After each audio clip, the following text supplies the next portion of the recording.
Hi అండి. Welcome to my channel. ముందుగా ఎవరైనా ఫస్ట్ టైం ఈ ఛానల్ చూస్తూ ఇంకా ఛానల్ని సబ్స్క్రైబ్ చేసుకోకుండా చూస్తున్నట్లయితే ప్లీజ్ ఛానల్ని సబ్స్క్రైబ్ చేసుకోండి.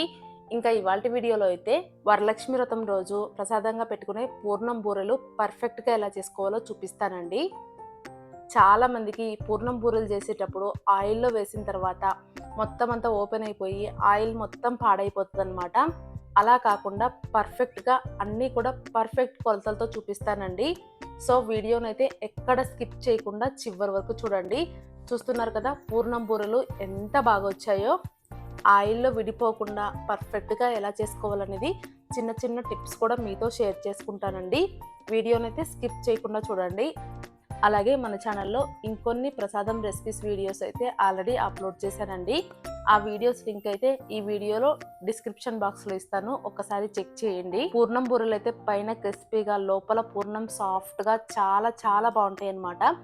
ఈ కొలతలతో చేశారంటే ఎప్పుడు చేయని వాళ్ళకు కూడా పర్ఫెక్ట్గా కుదురుతాయండి. ఇంకస్సలు లేట్ చేయకుండా ఈ పూర్ణం బూరెల్ని ఎలా ప్రిపేర్ చేసుకోవాలనేది చూపిస్తాను పదండి. ఫస్ట్ స్టెప్లో బూరెలకు కావాల్సిన పైన లేయర్ని ప్రిపేర్ చేసుకోవడం కోసం అయితే ఒక గిన్నెలోకి 2 గ్లాసుల బియ్యం తీసుకోండి. ఇక్కడ నేనైతే చిన్న గ్లాస్తో తీసుకున్నానండి. మీరు చేసుకునే క్వాంటిటీని బట్టి బియ్యం అయితే తీసుకోండి. ఇప్పుడు అందులోకి ఒక గ్లాస్ మినపప్పు కూడా వేసి శుభ్రంగా 2-3 సార్లు కడిగేసుకోవాలి.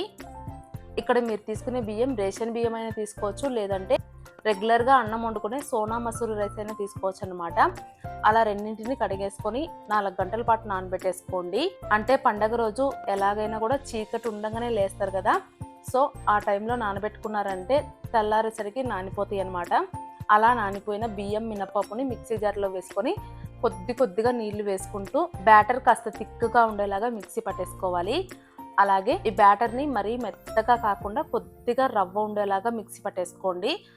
అలా పట్టుకున్నారంటే మనం బూరెలు వేసిన తర్వాత పైన క్రిస్పీగా తగులుతూ చాలా బాగుంటుంది అనమాట. పిండి మిక్సీ పట్టుకున్న తర్వాత ఎలా ఉండాలంటే మనం ఆ పిండిలో ఇలా వేలు ముంచి తీసామంటే మన వేలికి ఒక కోటింగ్ లాగా ఆ పిండి అంటుకోవాలండి. అంత థిక్నెస్ లో పిండిని అయితే మిక్సీ పట్టేసుకోవాలి. అంటే రెగ్యులర్ గా దోశకు పట్టుకునే దానికంటే కూడా కాస్త థిక్గా ఉండాలన్నమాట. అలా మిక్సీ పట్టేసుకొని ఒక గిన్నెలో పెట్టి 1 గంట పాటు పులియనివ్వండి. ఈలోపు పూర్ణం రెడీ చేసుకోవడం కోసం కుక్కర్లోకి ఒక పెద్ద గ్లాస్ నిండా శనగపప్పు అయితే తీసుకోండి.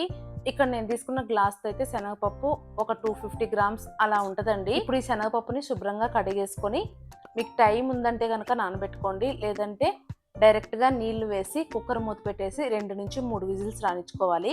నేనైతే 3 విజిల్స్ రానిచ్చుకున్నానండి. 3 విజిల్స్ కల్లా శనగపప్పు అయితే చక్కగా ఉడికిపోయిందనమాట.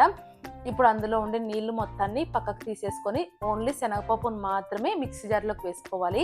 శనగపప్పు కాస్త చల్లారిపోయిన తర్వాత మరీ మెత్తగా కాకుండా ఇలా కాస్త పలుకుండేలాగా మిక్సీ పట్టేసుకోండి. అదే బొబ్బట్లకైతే కనుక మనం శనగపప్పుని మెత్తగా మిక్సీ పట్టేసుకోవాలి. ఇలా మిక్సీ పట్టుకొని పక్కన పెట్టేసుకోండి. ఇప్పుడు పాకం ప్రిపేర్ చేసుకోవడం కోసం స్టవ్ పైన ఒక గిన్నె పెట్టుకొని అందులోకి మనం ఏ గ్లాస్తో అయితే శనగపప్పు తీసుకున్నామో దాంతో 3/4 గ్లాస్ బెల్లం పొడి అయితే వేసుకోండి. స్వీట్ అయితే కరెక్ట్గా సరిపోతుందండి. ఇంకా స్వీట్ ఎక్కువగా తినాలనుకునే వాళ్ళు ఇంకాస్త వేసుకోండి, సరిపోతుంది. ఇప్పుడు అందులోకి ఒక 1/2 గ్లాస్ నీళ్లు వేసుకొని బెల్లంని కరగనివ్వండి. బెల్లం ఇలా కరిగిపోయిన తర్వాత ఇప్పుడు అందులోకి మనం ముందుగానే మిక్సీ పట్టి పెట్టుకున్న శనగపప్పు పేస్ట్ ఉంది కదా, దాన్ని కొద్దిగా వేసుకుంటూ బెల్లం పాకంలో కలిసిపోయేలాగా బాగా కలిపేసుకోవాలి. ఇలా కలుపుకునేటప్పుడు ఆ శనగపప్పు పేస్ట్ అనేది ఉండలు కట్టినట్లు అవుతుందండి. ఆ ఉండల్ని గరిటెతో స్మాష్ చేసుకుంటూ మొత్తం అంతా బాగా కలుపుకుంటూ ఉండండి.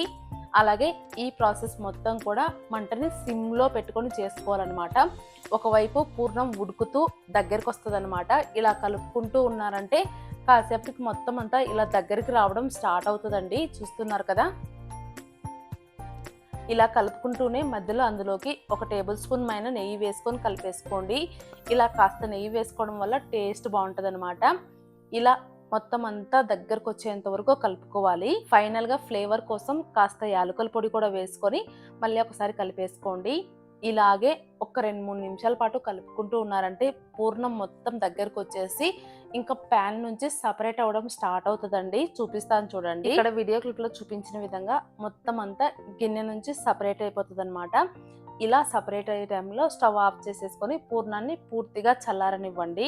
పూర్ణం తొందరగా చల్లారిపోవాలంటే ఇలా ఒక ప్లేట్లోకి తీసుకొని మొత్తం అంతా ప్లేట్కి స్ప్రెడ్ చేసేయండి. కాస్త తొందరగా చల్లారిపోతుందన్నమాట.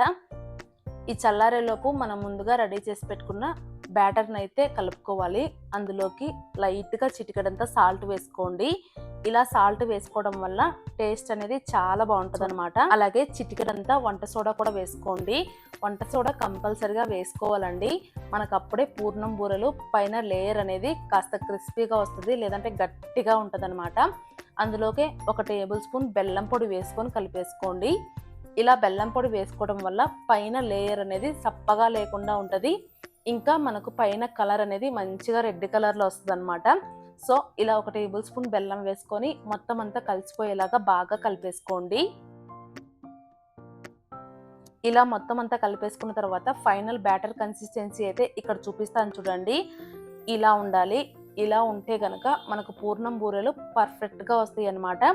ఇలా రెడీ చేసి పెట్టుకొని ఇప్పుడు చల్లారిపోయిన పూర్ణాన్ని అయితే కొద్ది కొద్దిగా తీసుకొని ఇలా రౌండ్ బాల్ లాగా చేసుకోండి. బాల్స్ మరీ పెద్దగా కాకుండా అలాగని మరీ చిన్నగా కాకుండా ఇలా మీడియం సైజు బాల్స్ లాగా చేసి పెట్టుకోండి. ఇలాగే పూర్ణం మొత్తాన్ని కూడా బాల్స్ లాగా చేసుకొని రెడీగా చేసి పెట్టుకున్నామంటే ఫ్రై చేసుకోవడం ఒకటేనండి, ఈజీగా అయిపోతుంది అనమాట. అలాగే ఇవి చేసుకునేటప్పుడే స్టవ్ పైన డీప్ ఫ్రైకి సరిపడినంత ఆయిల్ పెట్టేసి ఆయిల్ని అయితే మీడియం ఫ్లేమ్లో వేడెక్కనివ్వండి. అలాగే మీరు తీసుకునే కడాయి అనేది కాస్త లోతుగా ఉండేది తీసుకోండి. అలాగే పూర్ణం బూరెలు చేసేటప్పుడు కాస్త ఆయిల్ ఎక్కువగానే వేసుకోండి. మనకు పూర్ణం బూరె చక్కగా మునగాలన్నమాట, అప్పుడే చక్కగా ఫ్రై అయిపోతాయండి. ఇప్పుడు మనం కలిపెట్టుకున్న బ్యాటర్లోకి చేసి పెట్టుకున్న పూర్ణం బాల్ ఉంది కదా, దాన్ని వేసి బ్యాటర్లో మంచిగా డిప్ చేయండి. ఇలా డిప్ చేసిన తర్వాత ఆ బాల్ని స్పూన్తో ఇలా తీసుకొని ఎక్స్ట్రా వచ్చిన బ్యాటర్ని అయితే గిన్నెకి ఇలా తుడిచినట్లుగా అనండి. ఆయిల్లో కారకుండా ఉంటుందన్నమాట. ఆ తర్వాత డైరెక్ట్గా కాగిన ఆయిల్లో ఇలా నెమ్మదిగా వదులుకోవడమేనండి. చూసారు కదా ఎంత చక్కగా పడిపోయిందో. ఇలాగే మిగిలిన బాల్స్ని కూడా బ్యాటర్లో డిప్ చేసేసుకొని ఆయిల్లో వేసుకోండి. ఆయిల్లో వేసుకునేటప్పుడు మాత్రం మీరు తీసుకునే ఆయిల్ క్వాంటిటీని బట్టి బూరెలు అయితే వేసేసుకోండి. ఇలా ఆయిల్లో వేసుకున్న తర్వాత కాసేపు కాలనిచ్చి అవి లైట్గా కాలని అనుకున్న తర్వాత గరిటెతో రెండో వైపుకు తిప్పుకుంటూ 2 వైపులా గోల్డెన్ బ్రౌన్ కలర్ వచ్చేంత వరకు ఫ్రై చేసుకోవడమేనండి. చూసారు కదా, ఆయిల్లో వేసిన తర్వాత కూడా బూరెలు ఎక్కడ విడిపోకుండా అలాగని ఆయిల్ పాడైపోకుండా ఎంత చక్కగా వచ్చాయో. బూరెల్ని ఇలా మంచి కలర్ వచ్చేంత వరకు ఫ్రై చేసుకొని తీసేసుకోవడమేనండి.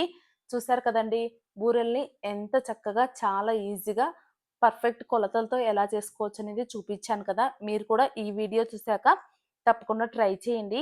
ట్రై చేసి మీకు ఎలా వచ్చినాయి అనేది కూడా ఖచ్చితంగా కామెంట్ చేసి చెప్పండి. ఈ పండగ రోజు అమ్మవారికి నైవేద్యంగా చేసి పెట్టుకొని ఆ అమ్మవారి ఆశీస్సులు మీ మీద కూడా ఉండాలని మనస్ఫూర్తిగా అలాగే ఈ వీడియో మీకు నచ్చినట్లయితే ప్లీజ్ వీడియోకి ఒక లైక్ ఇచ్చి మీ ఫ్రెండ్స్ అండ్ ఫ్యామిలీ మెంబర్స్కి షేర్ చేయండి. ఇంకా కొత్తగా ఎవరైనా మన ఛానల్ని ఇప్పుడే చూస్తున్నట్లయితే ఛానల్ని సబ్స్క్రైబ్ చేసుకొని సపోర్ట్ చేయండి. ఉంటాను, బాయ్.